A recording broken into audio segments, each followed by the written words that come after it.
Bonjour à tous les amis, aujourd'hui une nouvelle vidéo sur le thème de One Piece. Alors, One Piece s'est inspiré d'autres œuvres pour faire son œuvre. Eiichiro Oda a une très grande culture de la pop, de l'histoire, etc. etc. Eiichiro Oda est quelqu'un de très cultivé et comme plein d'œuvres, il s'est inspiré aussi de grandes œuvres.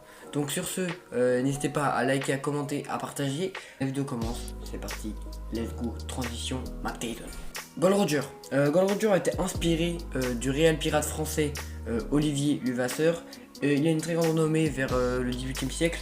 Il écume l'océan Indien et puis il enchaîne les vols, les viols, les meurtres, etc. C'est un grand criminel. Franchement, c'est un pirate qui a une très grande renommée et les gens ont peur de lui. Genre vraiment, c'est un peu le roi des pirates de l'époque, quoi. Et du coup, ce pirate-là, il a été mis à mort le 7 juillet 1730 et ces derniers mois avant de mourir étaient mon trésor, à qui saura le prendre. Ces mots furent trembler un peu tout l'océan Indien. Il y a beaucoup de jeunes hommes, même de jeunes pirates, qui ont voulu trouver ce trésor, donc ça fait un grand bruit à l'époque. Donc Eiichiro Oda s'est inspiré de Olivier Levasseur pour le personnage de Gold Roger. Passons maintenant à Roronoa-Zoro. Le bras droit de Luffy a été lui aussi inspiré d'un pirate français, François Lolonoa. Il y aurait écrit son nom ici parce que c'est pas exactement écrit pareil.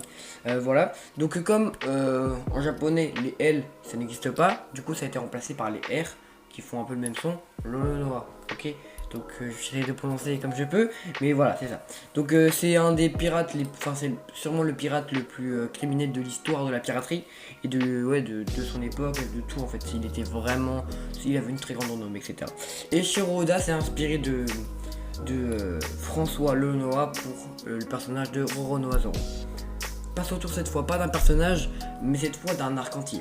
C'est leur barque qui intègre beaucoup de références au roi de la pop, Michael Jackson. On voit dans un épisode, Brook prend la pose emblématique du MJ dans le son Smooth Criminal. Ensuite, dans l'épisode 344, des zombies qui dansent en chantent comme dans le clip de MJ, Thriller.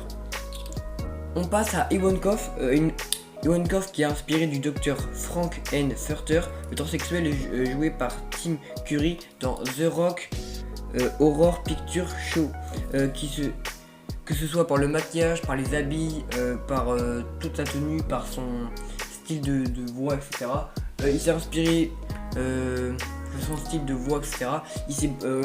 Eiichiro Oda s'est beaucoup inspiré de lui, et puis on voit, je vous mettrai la photo, c'est quasi exactement la même personne, donc voilà. Maintenant autour de l'arc de Skypiea qui a été inspiré en grande partie des colons quand ils ont attaqué l'Amérique et qu'ils ont pris les Indiens. C'est un peu avec les Chandia et tout, c'est à peu près ça. Et je crois qu'Eiichiro Oda en avait même parlé dans une interview. Donc voilà, donc du coup Eiichiro Oda s'est inspiré des colons et de ce qu'ils ont fait, le massacre contre les Indiens, les aborigènes d'Amérique. Alors maintenant passons à l'apparence de Luffy à Dressrosa, que ce soit par la chemise hawaïenne, la moustache, enfin la petite barbe blanche, ses lunettes de soleil, etc. Ça fait forcément penser à Tortue Géniale qui entraîne Goku du coup dans l'œuvre Dragon Ball Z comme vous voulez. Donc voilà, donc du coup il est inspiré de Tortue Géniale. Donc voilà, donc je sais pas si vous savez celle-là, mais je trouve qu'elle est quand même un petit peu importante. On va passer maintenant, c'est le dernier de cette liste, Trafalgar Waterloo, qui est inspiré de Napoléon, par son côté stratégique et même genre si on décortique un peu son nom. Alors pour commencer, il y a la bataille navale de Trafalgar en 1805 dans laquelle Napoléon a perdu tout espoir de conquête de la Grande-Bretagne.